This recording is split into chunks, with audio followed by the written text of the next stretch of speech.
Hello and welcome to Conflict Decoded, where we explore the dynamics that trap us in conflict in our workplaces and community groups and how we can break free. I'm your host, Katherine Golub, joining you from the ancestral lands of the Pecumtuck people, currently known as Greenfield, Massachusetts. Last fall, I had two contrasting experiences. First, I developed severe insomnia, which made me exhausted most of the time. And second, I formed a group with my neighbors aiming to buy our house together using a governance process called Sociocracy. I've lived in the old poor farm house in my town, which has 12 apartment units for the past 13 years. And my dream has always been to own this place collectively. And in the meeting check ins with my friends, I often shared that I felt like I was losing my mind a bit given how little I was sleeping. But by the end of the meetings, I often shared that I felt like I had more energy than I did coming in. I've since become fascinated with how the principles and practices that I learned through sociocracy could apply to other groups that don't use sociocracy. And so I was excited to learn that Ted Rau, one of the founders of Sociocracy for All, had written a book called Collective Power: Patterns for a Self-Organized Future about how any group can share decision-making power. And I invited him onto this week's show. Ted is an advocate, trainer, and consultant for self governance. After earning a PhD in linguistics and working in academia, Ted co founded the membership organization Sociocracy for All in 2016. And he spends his days consulting mission driven organizations, advocating and training on self governance, and deeply immersed in the work as a member within Sociocracy for All. Ted is the author of 4 books on self-governance, which I link to in the show notes, and he has 5 children between 12 and 22 years old.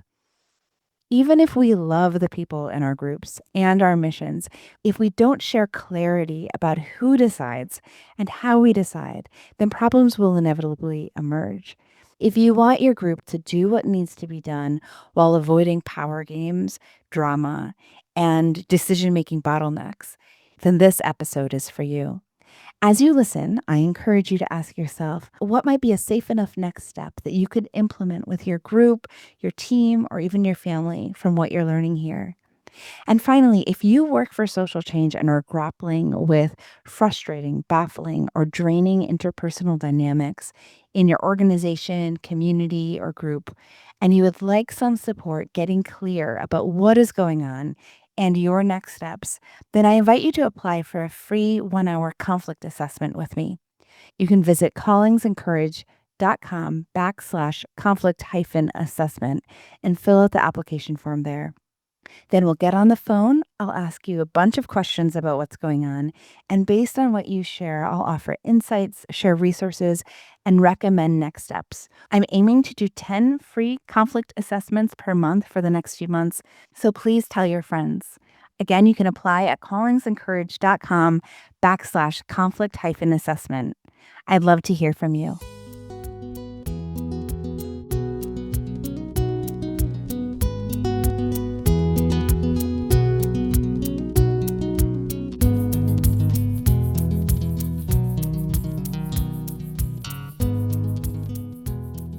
Welcome, Ted. I am so grateful to get to have this conversation with you. I've had the gift of getting to work with the governance model that you share with folks called Sociocracy in a few different groups that I'm a part of, and have benefited so much from it and have had a lot of curiosity about how the principles that you share with groups that use Sociocracy might benefit other organizations, such as the city council that I'm a part of, for example, which definitely cannot change its form of governance, at least not for the foreseeable future.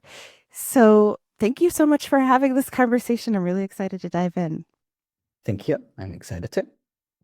Can you start by sharing a bit about what called you to help groups develop consent-based decision-making models? Yeah, like many people have been in several organizations. I was in academia, which was so hierarchical, part of many groups that just didn't get their act together. I never really thought about it, honestly. And then I moved into an intentional community in Western Massachusetts that was running on sociocracy. They had just started using it when I arrived. And I often refer to this one moment because I think that was my moment of waking up. One thing that people do in sociocracy is that you do a closing, like an evaluation round. What was this meeting like for you?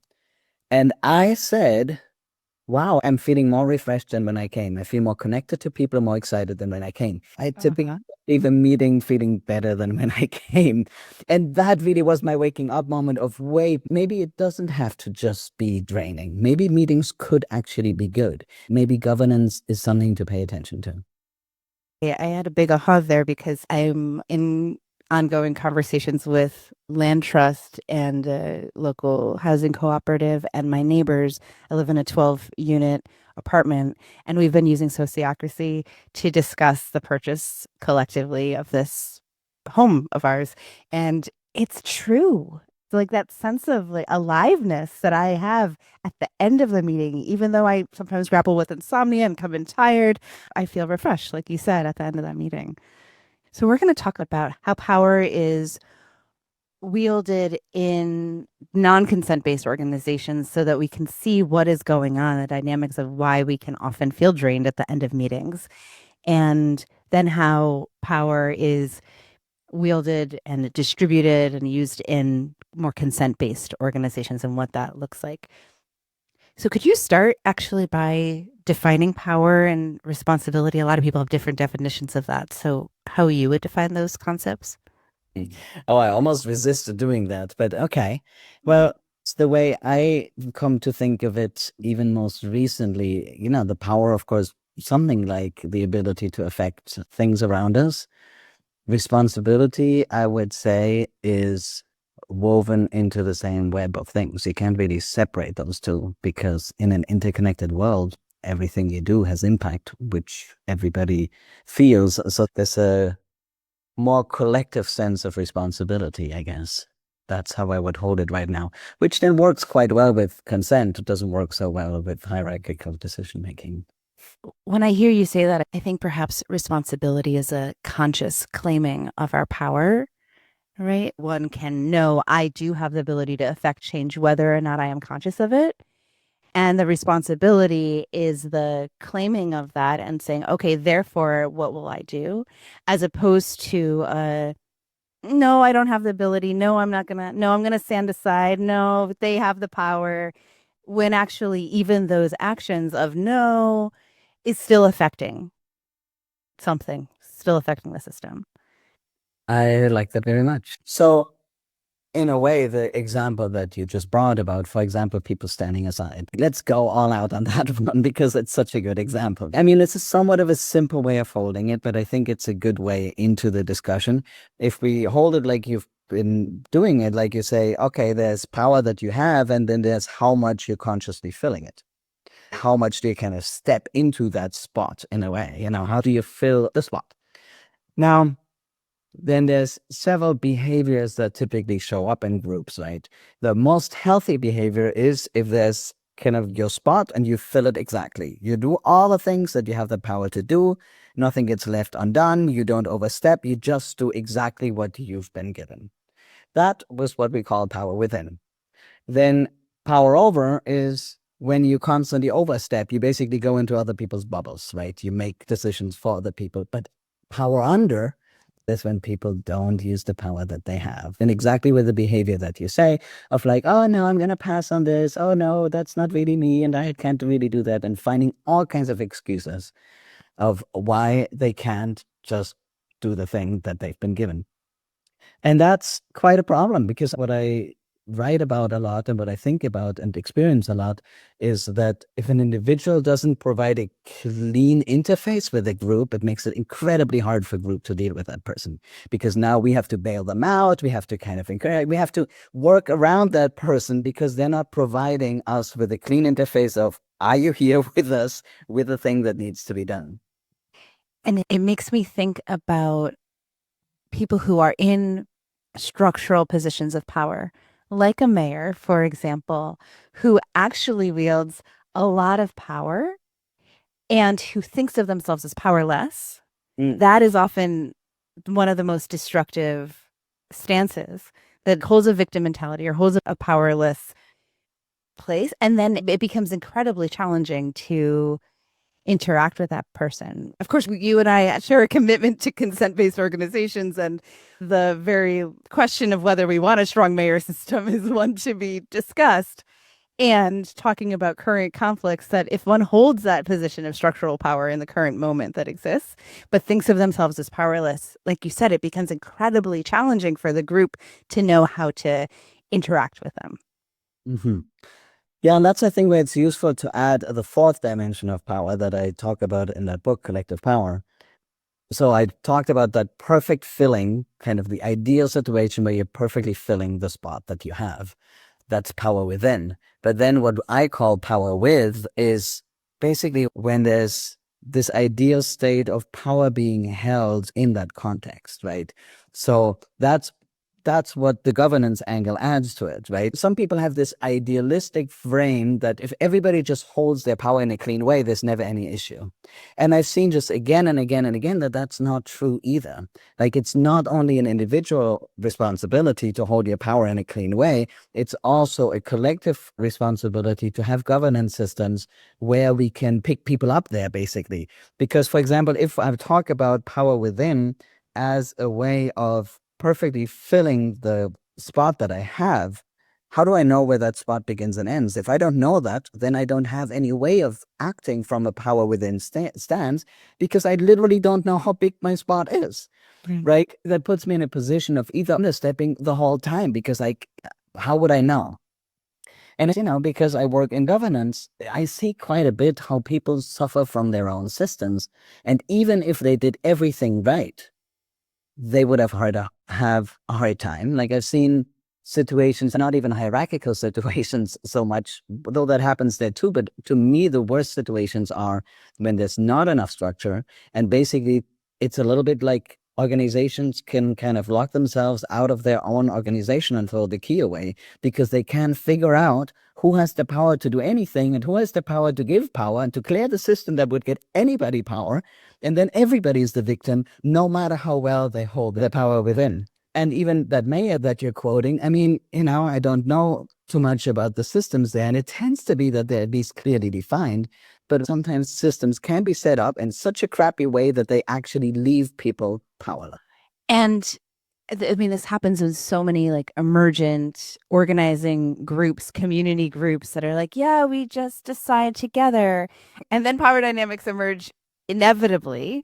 And so I think this is a good moment to briefly introduce sociocracy. Just like, what does a consent-based decision-making model look like, where the roles are clearly defined, where people know their spaces? If you could introduce listeners who are not familiar with sociocracy, that would be great. Sure. So the basic idea of sociocracy is that we need to know two things. One is who decides what, and the other one is how do we decide. And another basic principle, or like an underlying assumption, is that it's a smart idea to separate two things. One is setting up the system in general and then acting in it. So what we do in sociocracy is we basically have a pattern language, so to speak, like we have agreements on how we distribute power. So in a very simple way, we could say everything that can possibly be decided, we kind of dump it out on the table, and then we say, okay, this third goes into this group, this third goes into that group, and so on. Now, those groups hold certain authority, and they can make decisions as final decision makers. They can also take that power and pass it on. It's a power distribution system. That's really what it is. I think of it very much like an irrigation system, right? You like the whole water all at once, it's not useful. No water at all is not useful. You want to kind of spread it out. So that's what we do with power. And then consent is the decision-making method by which we basically adjust the valves, right? Where we say, oh, this is the power that goes here, this is the power that goes there. And then we make policy decisions, like the most fundamental decisions in the organizations, by consent in those groups that we've empowered to make decisions about that, so that then everybody is clear on how things work, and then all we need to do is go do it. That's the basic idea of sociocracy. And that is used in a lot of groups, but it's really across different groups, intentional communities, businesses, co-ops, nonprofits. It's like, this is not a theory. It's important for me to say this is already being done. Okay. And to paint the picture a little bit further when you say that you're dumping onto the table all the decisions that are to be made and you're breaking it into thirds. For folks who are less familiar with sociocracy, totally feel free to add to this and correct me if I'm wrong. But my understanding is that, let's say you've got three piles of thirds, each of those realms or those domains would be held by a circle of people that are then linked to the larger circle, like the mission circle. And the organization decides, okay, in that circle, all of the decisions about how the community meals are held. I'm thinking about the co-housing community, how the community meals or events are held, and they get to decide that. I imagine there might be one on finances or landscaping, right? How are the grounds held, I'd imagine, or who are new tenants, for example, and people get to decide. But for example, the decisions are distributed that the organization decides as a whole that each of the circles gets to decide within their domains. How's that described? That's correctly true, yes. And sometimes people hear what you're saying, and though you said it beautifully, I just want to emphasize one piece being actually the final decision maker. Because sometimes people are like, oh, we do that too. We have committees and they do stuff. Like, no, final decision makers, which means they actually have the power. We pass them the thirds. It's now theirs. That's important because otherwise people have structures where they have committees, but then everybody still has to go to the plenary and beg for permission. That's not the case in sociocracy. Yeah. And there's links, so those circles are not disconnected from one another. There are usually two people who are parts of the smaller circles and the larger circles so that the communication can flow really well as well. Yes, yes, you described it really well. For example, between two circles, like let's say we have one circle for the community building and one circle for the kitchen. That's kind of the subset of a building, right? And then the people that hold the overall of the building, we would have one person from the community building circle attend kitchen circle, and one person from kitchen circle attend community building circle, so that we could be sure that the alignment between the two is working well. And interestingly, in the combination, if they both make decisions by consent and the people who go to the other place are full decision makers, so they're not visitors, they're actually full members, that now means that kitchen circle cannot make by consent a decision that screws over community circle because that person from community circle would object, and vice versa. So that's a way to evenly spread power across the organization without leaving room for these kind of power games. It's pretty smart. It's really well done.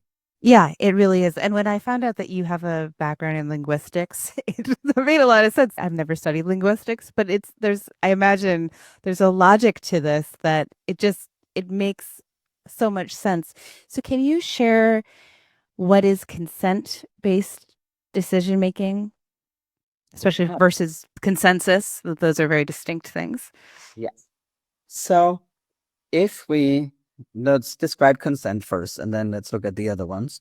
So if you have a consent decision, you have your members of, let's say, the kitchen circle. And now they want to make a policy decision and say that they want to be sure that there's a deep cleaning every month. They maybe even want to spend some money or whatever. It doesn't really matter how they do it, but they have a proposal that kind of sets in motion a pattern of this is always what we're going to do. It's going to be that monthly cleaning to address maybe messiness that happens and adds up and compounds. Now, there would ideally be a proposal. Then they look at it, and there's a typically cadence that happens in consent decision making, which is that first we make sure that everybody in the group understands the proposal. They can ask questions. Then we want to hear one by one from each person what they think. And then we ask for consent. That's the moment, kind of the official moment of yes or no. And that means each of the members of that circle will be asked, do you consent or do you object? And that means if you consent, you would say, I don't see any reason of how this would get in the way somehow. Like there's nothing in this proposal that is somehow at odds with what we do. Note that this is different from being asked, is this your first choice? Now, if somebody objects, we would ask, hey, what did we miss? Is there any way in which we shoot ourselves in the foot here? Because then we would want to know. And the difference to consensus is that consensus is a little unclear of why you would block something. Do you block because you think there should be a better idea? Do you think this is bad? Are you just having a bad day? Like, what is it that makes you say no? So consent decision-making limits that by making pretty clear guidelines of what is an objection, what counts as an objection, evaluate it against the common aim of a common goal. You can't just have something that only has to do with you. It basically forces the group to think for the group, and that's what I really love about it. And it's not like you're trying to get the absolute best decision that you like. It's, does this align with the aims of our collective responsibility of the circle? It makes me think of, in the book, you talk about that there was a new, I think, computer system, IT system, email system that you were ranting about in the discussion, that you were needing to vent your concerns and like, oh, this is going to be really, really hard. This is going to be toilsome to implement. And you vented that, you shared that. And then when it came time to the decision making round, you consented, because even though you didn't like it very much and you knew it was going to be challenging, you knew that it was in the best interest of the whole and in alignment with the aim of the group. Exactly. And it's such a good example, by the way, because the facilitator understood that, luckily. And what he did was he let me have my rant in the reactions. And then he did not shy away from asking whether we consent. He was very astonished that I consented, but he did ask. And I absolutely loved that because it freed me to have my own opinion, you know? But I'm allowed to have feelings about things. But that doesn't mean I don't understand what's good for the group. Those are two different things. And I love that they're being asked in two different steps, which means I'm totally free to express myself. And then I'm able to say, okay, and what do we together here need now?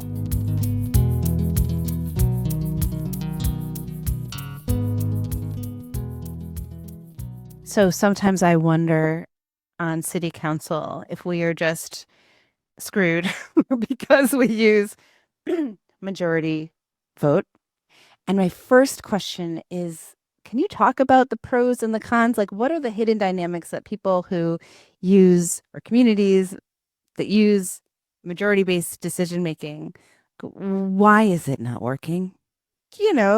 Like, I'm thinking, when I say that, I think about after the last meeting, it was quite short, and like the more conservative men and progressive women, we went out to the Pint to get a beer and had a great conversation. Like, there's ways that just rapport building and being respectful to each other and the ways that we talk about things actually does go far. It's not like it's completely not working. We get stuff done, but there is drama and just this underlying buzz of this is not exactly the way it should be. So it's not that it's never working, but it's definitely not ideal. And you know what I would say about that is that you guys are able to work together despite of your system. And sometimes, for example, people are like, oh, hierarchy isn't all bad. I had a good boss once. Okay. You know, they're decent beings in crappy systems. I'm aware of that. But that does not mean that hierarchy is a good idea. So let me speak to majority vote. So I actually happen to know somebody who did a study on that. Well, I'm aware of a study on that. How turn talking worked, like who contributed how much. And they controlled for exactly one thing, which was how would the decision be made at the end?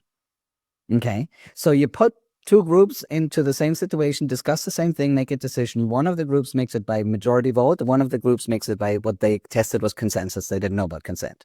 So we're comparing consensus and majority vote. And they noticed that it didn't just affect the decision at the end. It already affected who was speaking how much at the very beginning of the discussion. And of course, it's easy to imagine, for example, women spoke less in a majority vote. And that shows just how deep the stuff runs. If I already know that I can overpower you at the end, why would I even begin listening to you? And again, there are, of course, decent human beings in this. And of course, people still try their best and so on. But as a system, it does pit you against each other. It's a competitive system. There's no room for a win-win situation because it's set up as a competitive situation where either you get what you want or I get what I want. And a world where maybe that can be integrated doesn't even seem to exist. And again, some people are able to work through things and kind of with good listening and good proposals and so on, get to a more integrated way of being. But then that is basically what consent is. Consent is basically you work until you have 100% agreement. And for an organization, if you have a team member that works within a certain area, and the person has a reason to say this proposal is going to actively undermine what we do. Why? Tell me one reason on the planet how you would say, I don't want to hear that because you're in the minority. I just don't understand. That makes no sense. Yeah. I mean, it's so obvious, but the fact that the majority vote is rooted in competition. I know how to count. I know that I need my 7 votes or my 9 votes. And I go into thinking about things that really matter. Like with that in mind, that's also how I thought of much more actually when I was an organizer and an activist and not yet on city council. And now on city council, it's like because I care about these people and because I know that we may very strongly disagree on some issues, but there's always an inherent need underneath the things that they are bringing forward. And I want that need to be addressed. And because we have an ongoing relationship, it's not just one campaign to pass one policy. I want to be able to continue to work together with them. Well, part of me holds the reality that I need 7 or 9 votes, but even a bigger part of me holds, okay, so how do I hear them that even if we're voting differently, we can still go out and get a pint after the meeting? And, just inject something there. Yes, please. Because I think what I hear you say is that you play for the long game. Yes. There is no point in winning this battle if I lose the war. There's just no point to it. And I think that's the kind of thinking that really needs to shift. Like, for people to get into a general state of, okay, we're going to be on this planet together for quite a while, Yeah. Hopefully, yeah. How are we going to figure this out? Because Right. there just isn't a point of winning if the cost is so high. And I mean, see where it's getting us. Exactly.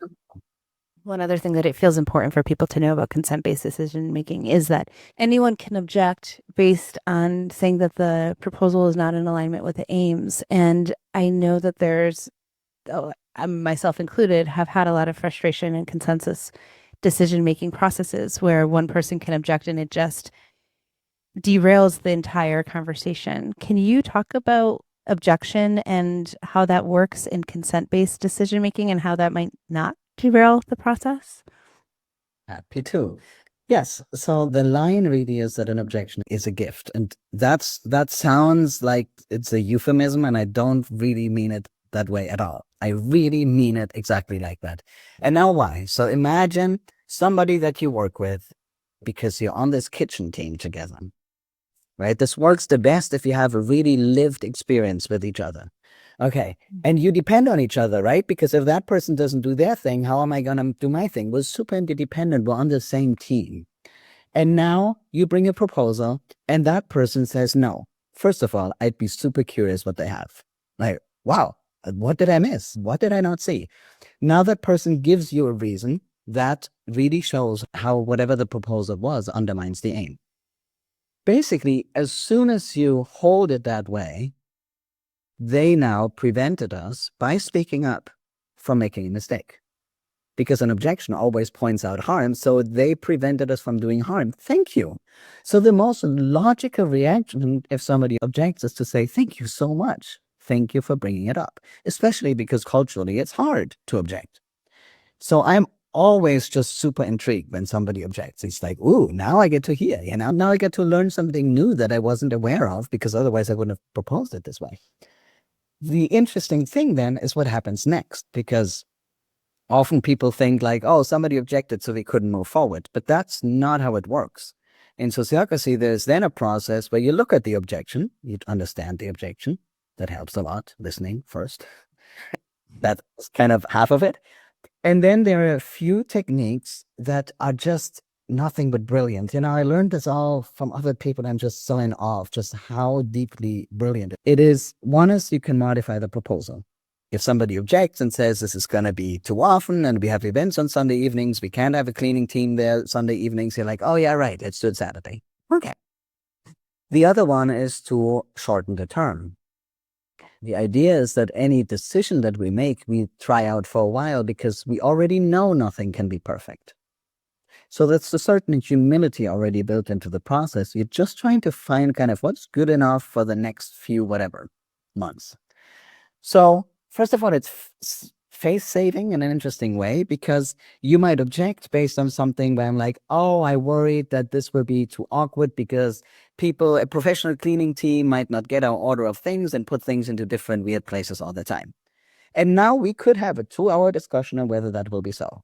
Totally, right? We could discuss this for a long time. But the truth is, none of us know how it will play out. We don't know. So a really brilliant way of dealing with that is to say, okay, I hear you were really worried about it. I see that it's annoying for cooks if they can't find stuff. We don't know how it's going to play out. Are you willing to try this twice? And then you don't have to give up on your general point. All you need to say is, sure, let's try it twice, because you might even be sure that you will be proven right.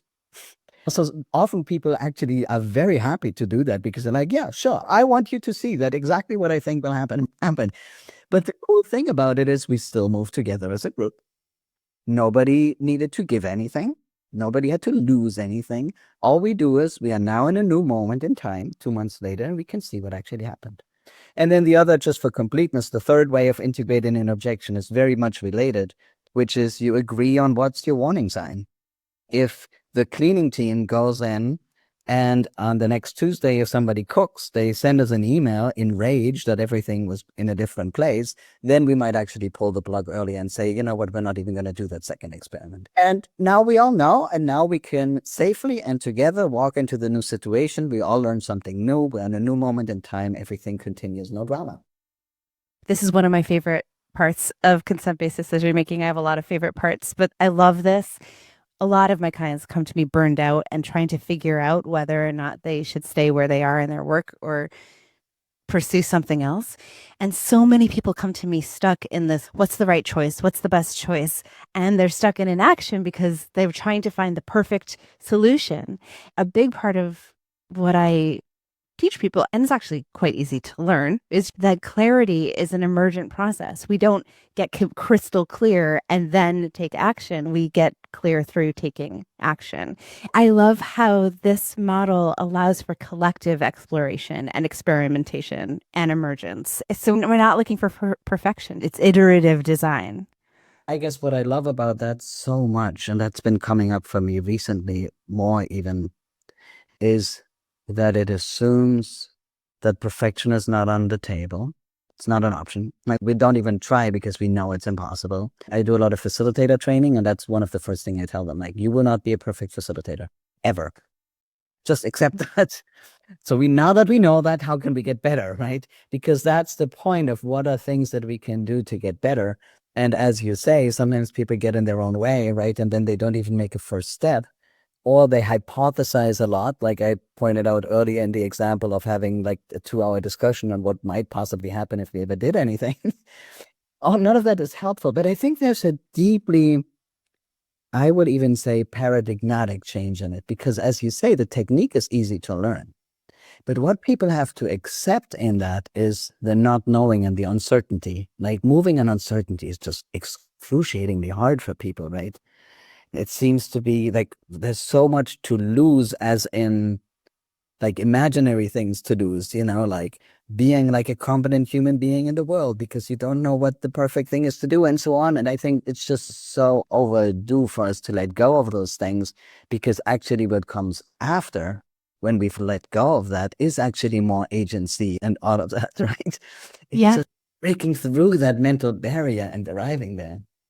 Yeah, I often talk with clients about safe enough because it's often patterns of trauma that contribute to burnout and contribute to those cycles of doing too much or giving too much. And what is the safe enough next step?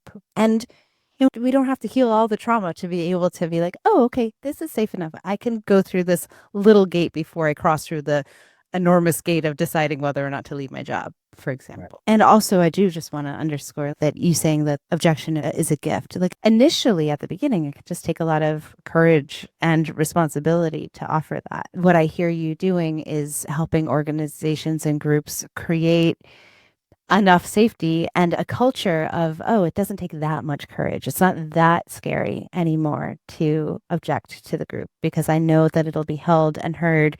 And I trust myself enough to bring it forward as well. Yeah, and interestingly, a lot of things come up for me around that. On the one hand, yes, everything you said was correct, like a good representation of how I would describe my work.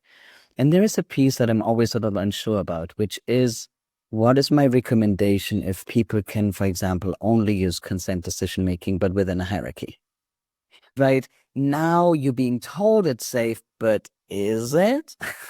Right? And that's where I just continue to go, like, it is just a different paradigm. There is the control paradigm and there is the we're interconnected and peers paradigm. They don't mix so well. And if people do these like Frankenstein governance systems, sometimes you actually run into funny interferences between the things, right? So actually, I've kind of gone to the opposite extreme almost of like really looking at the ecosystem that allows certain behaviors and certain, like, what's the ecosystem of that safety, right? It's not just consent.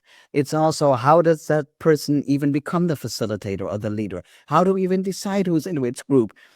How often do we have a beer, like a pint after a meeting? There's just so many things that are needed to create enough cohesion and safety and that web of relatedness in which those things then can flourish.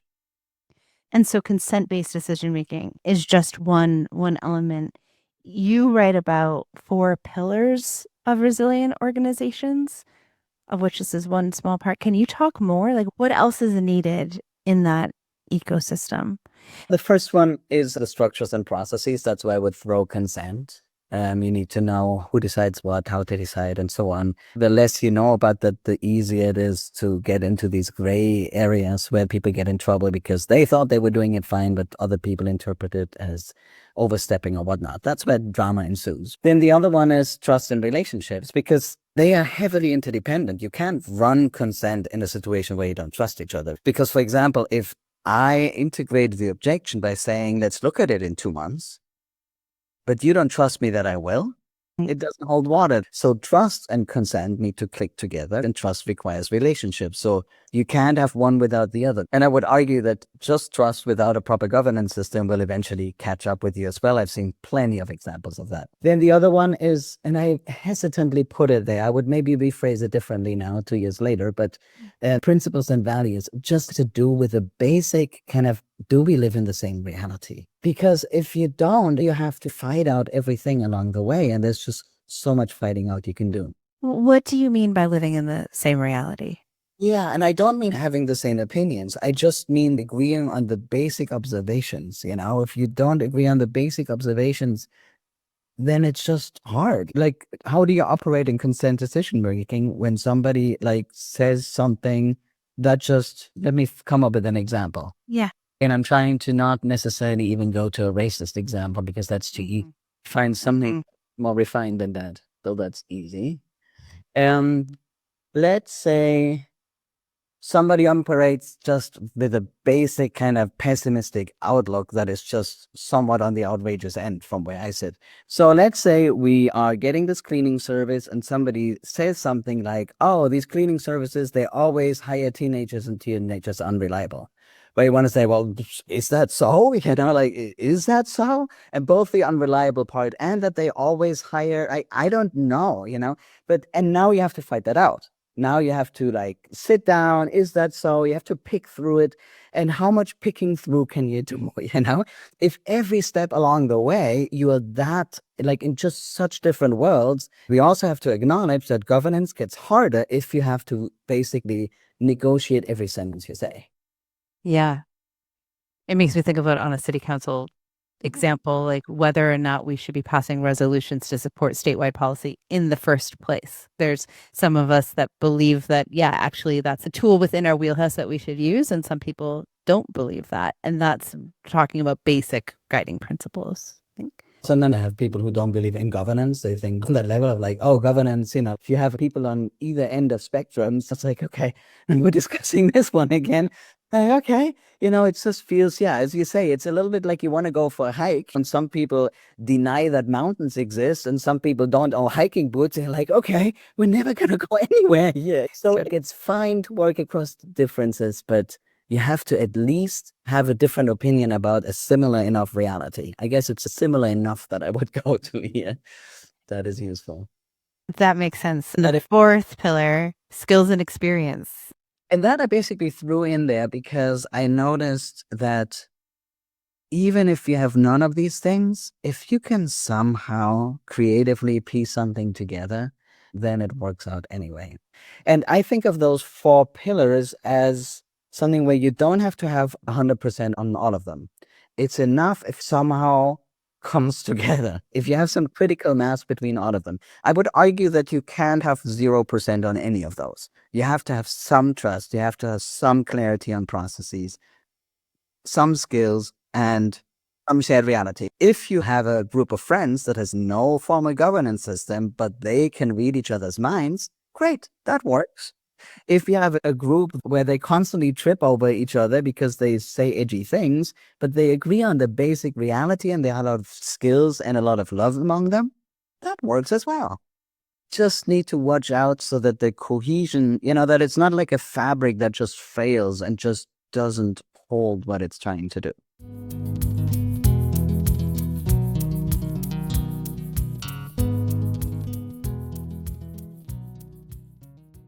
Thank you so much for joining me. If you loved this conversation and want to hear more, I invite you to do three things. First, go to the Conflict Decoded show page wherever you listen to podcasts and tap the plus sign or click on follow. That way, you'll be the first to hear my new episodes and I will get to share them with you. Second, while you're there, if you would be willing to give the podcast a 5-star review or share it with a friend, I would be very grateful. And finally, if you are eager to receive the latest episodes by email, along with other morsels of guidance to support you and your work in the world, I invite you to subscribe to my Saturday Love Letters to Changemakers. To do this, visit callingsandcourage.com/subscribe. Thank you for listening. Until next time, take good care.